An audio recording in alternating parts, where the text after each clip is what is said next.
Hi, I'm Suzanne Arms. I'm a writer and a photographer, and since 1970, my special interest has been around the time of birth and the impact of early experiences on mothers and babies and families. With me today is David Chamberlain, a psychologist who since 1975 has been focusing on the unique capabilities of babies, their consciousness and their intelligence. You often speak about babies being fully conscious and aware while in the womb. What's convinced you that this is true? One of the more dramatic illustrations of intelligence in the womb comes from being able to see what's happening in there on ultrasound. This allows mothers, for example, to watch while the doctor does the procedure of amniocentesis. And doctors and mothers look at what's happening. Their business, of course, is to take out a few ounces of liquid which they can use for tests. In one case, the baby was seen to constantly bat against that needle that was entering the space. In other cases, the baby has actually been able to grasp that needle. And in still other research, the baby is retreating, obviously trying to escape from that intruding needle. Well, when you consider the fact that amniocentesis is usually not done after 20 weeks, it gets more and more dangerous to do that, so they want to do it early. Early would be before 20 weeks. At that time, the development of the brain is not very impressive. It's only half cooked, you might say. And furthermore, the eyes of the baby are still fused. They stay fused till about 26 weeks. What can you say? Is it psychic? Does the baby have sonar?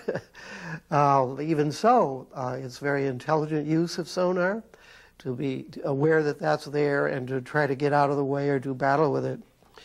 The old ways of thinking about the brain and intelligence simply don't help us to explain evidence of this kind.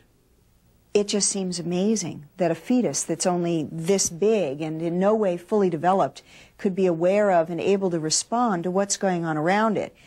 How does this relate to everything that we've always been taught about the brain and the nature of intelligence? Scientists believed that the more brain you had, the better off you were, of course. And they generally believed that the early parts of the brain to show up in development were doing simple things and were not able to do complicated things.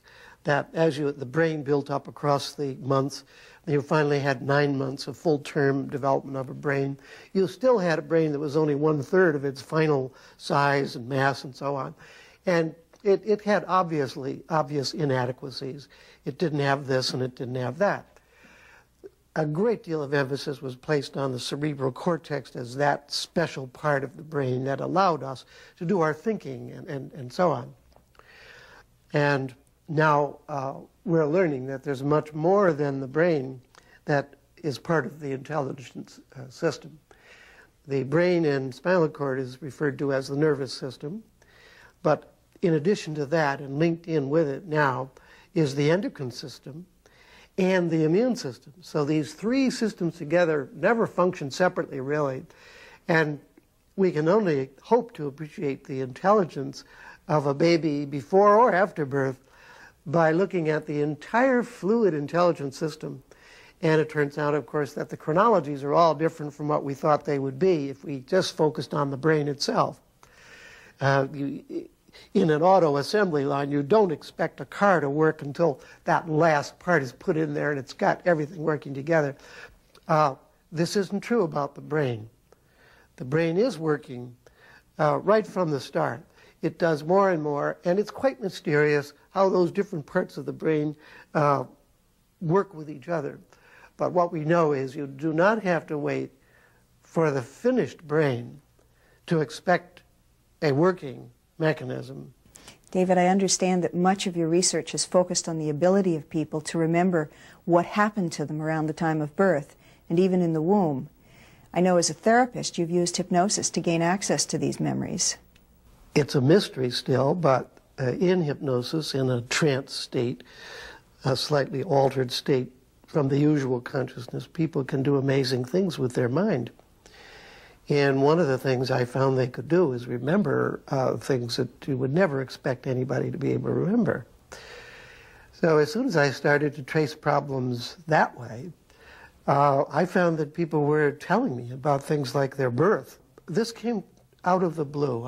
I wasn't expecting, I wasn't asking for it. I didn't really know that people could go specifically to birth if I asked them to.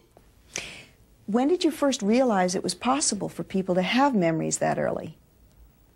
I think this was in 1975, and since that time I've had just a steady stream of very early memories, not only age 1 or 2, but many, many birth memories, and pre-birth memories.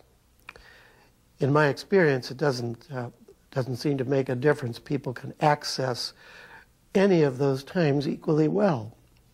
From the usual framework of scientific thinking, we've always been taught that no baby is capable of remembering life in the womb, or for that matter, even the first month of life.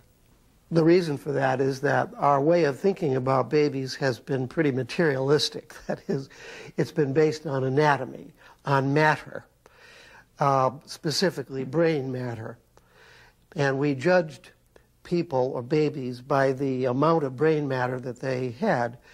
And we made the presumption that unless they had a lot of brain matter, and particularly the kind of brain matter that comes at the end, the cortex, the full development of the cortex, we thought they would not be capable of any sophisticated mental processes, including memory and learning.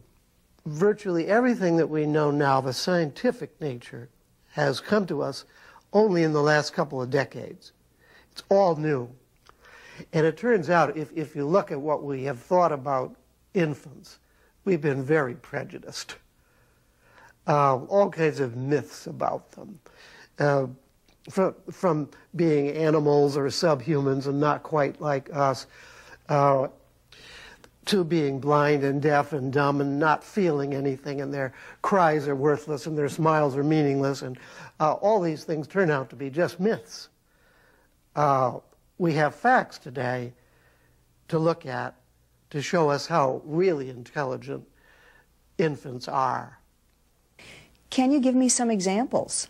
If you study spectrographs, which are very elaborate portraits of sound, taken from the first cry of a baby at about 900 grams, a baby that might be 25 or 6 weeks in gestation. If you take a portrait of the first cry, that spectrograph can be matched with its own mother's voice, which means that already by about 25 weeks, that baby has listened to its mother's voice long enough and intelligently enough that it has already learned many of the speech characteristics of that particular mother.